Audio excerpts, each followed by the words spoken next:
have the personality crystal. The personality crystal is an aspect of the original yang seed, and it sits above the head center, above the scalp. And the personality crystal manifests identification of self and who you think you are. The personality crystal, you can think of this as the passenger or passenger consciousness.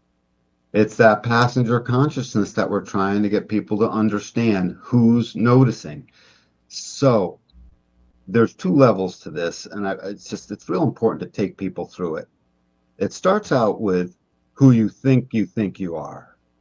Really is the first part. So when we're conditioned and we're first coming into design, we have plenty of moments of knowing who we are, right, in our life. These are our epiphanies and great moments, and they feel so good. But the rest of the time, we're in a din, right? We're in a haze a little bit. Maybe I am this. Maybe we think we're something.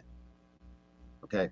And then we move on. Aspects of this original yang seed and notice it's not even in the body. This has nothing to do with the form itself. It's just a separate passenger consciousness. But it is who we think we are until we start to wake up to our nature. And then we shed the conditioning is I think I'm this. That's the conditioning. We're giving the conditioning a character name. We're calling it the not self. That is a thing because it's in us. I mean, we become it. The not self thinks it's something.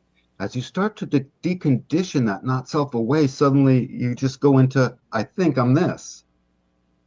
You get rid of the I think I'm this, and you turn into just no, I'm this, and you bypass the whole thinking that the mind is in charge of thinking what it is.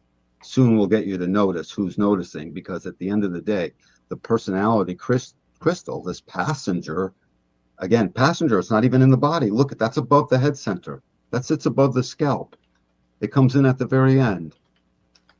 It's not part of the body. It just works with the body as an energetic source. Closely, it works with it, don't get me wrong. But when the passenger starts to realize, I'm not alone. There's a Susie. I have to call Susie. And I'm in love with Susie. And it is the end. So we'll call, I'm Dan and there's a Susie or something, right? I have to get along with the consciousness that's there because it's just as intelligent as anything.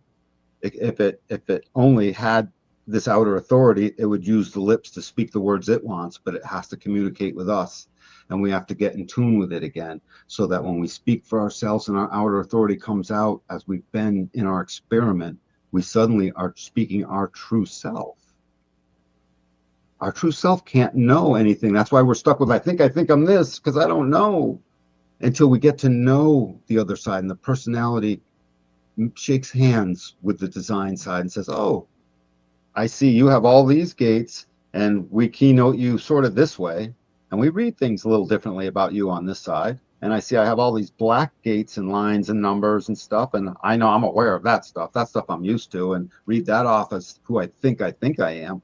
But when I really see the other side, I'm not who I originally thought I was. And I ask people at that moment, who's noticing?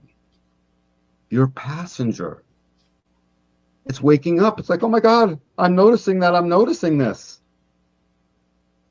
And when it can truly self-reflect, the self-reflected consciousness is born. And now you are awake. You get to wake up as yourself. Got to get into your experiment to make it really be something that you can see. I wish it were easier. There ain't no pill. If it was easier, it wouldn't be any fun.